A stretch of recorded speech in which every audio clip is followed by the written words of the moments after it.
Hello, I'm Annika, and today I'll be talking about Sonic the Hedgehog. You may know him from video games, but Sonic the Hedgehog the molecule is also very useful in neural development. The molecule Sonic Hedgehog is used at many different developmental stages. One way Sonic Hedgehog is used is in guiding axons. During axon migration, axons are guided by various signals along the way, and as some of them have to cross the midline, there are signals at the midline attracting axons to it. These signals come from the floor plate, and as we know, Sonic Hedgehog lives in the floor plate. In fact, one of these guiding signals is Sonic Hedgehog, which will bind to Bach receptors on the axon. Once the axon gets to the midline, Sonic Hedgehog and the other signals there become repulsive. This happens because once the attractive receptors on the axon get overfilled, they are deactivated and repulsive receptors form in their place.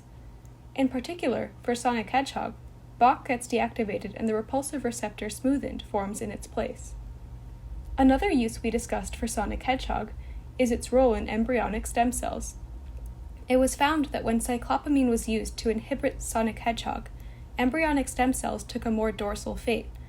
So, this implies that Sonic Hedgehog is used to form a ventral fate for embryonic stem cells. We also found that in the early stages, Sonic Hedgehog is used for ventral differentiation of the neural tube. Johannes Holtfretter originally found that the notochord is an essential component of ventral differentiation.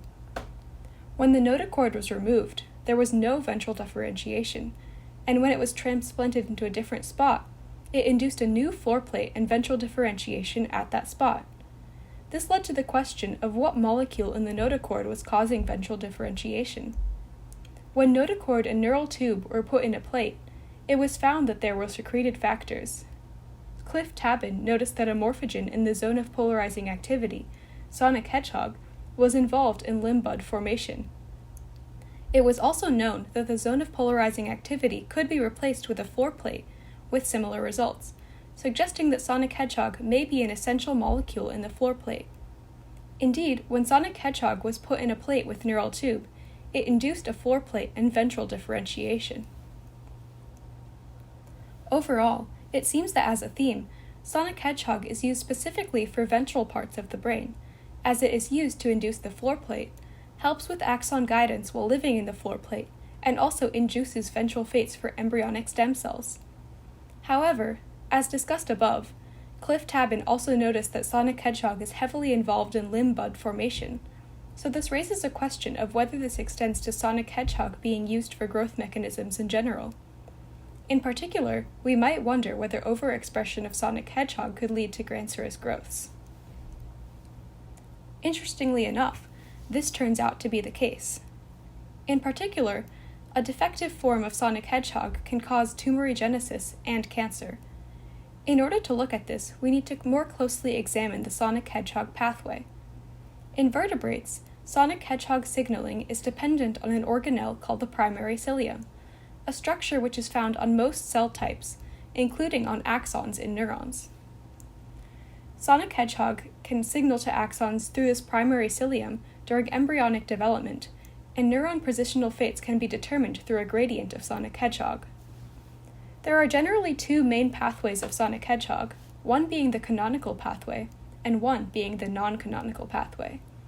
We will just be focusing on the canonical pathway in this video, as this mechanism is more well known and studied.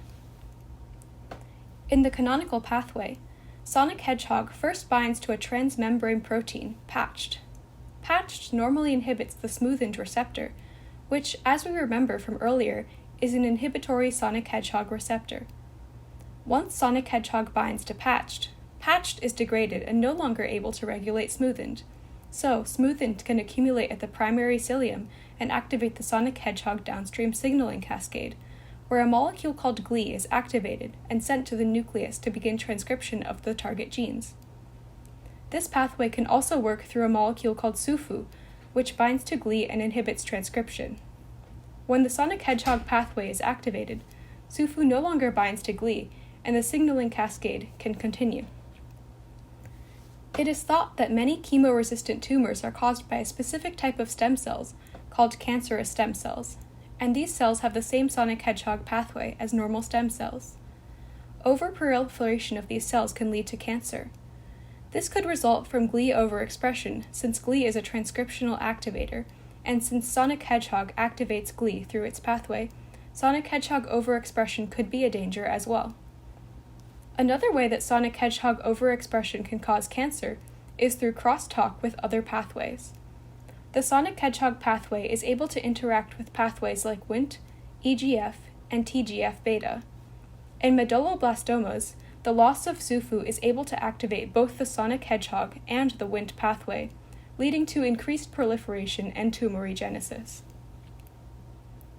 Due to the chemoresistant nature of cancerous stem cells, overexpression of Sonic Hedgehog could be a large problem. There are promising studies and clinical trials of these types of cancers being reduced with Sonic Hedgehog inhibitors and inhibitors of other molecules like Sonic Hedgehog. For example, cyclopamine, which we know is a Sonic Hedgehog inhibitor, when applied topically, can cause drastic regressions in tumor size. Clinical trials for GDC-0449, another Sonic Hedgehog inhibitor, have had promising results as well. Unfortunately, this problem is difficult to solve for children due to Sonic Hedgehog's role in growth and development, and therapies that involve Sonic Hedgehog inhibitors can cause growth defects. Overall, we have found that Sonic Hedgehog's main roles in development are with development of the ventral nervous system and proliferation of stem cells, especially ones with ventral fates. Sonic Hedgehog can still play a large role after embryonic development as well, continuing through adulthood with proliferation of adult stem cells and regulation of tumor cells. Understanding Sonic Hedgehog could help us not only to understand embryonic development, but also to solve previously incurable cancers that affect many people.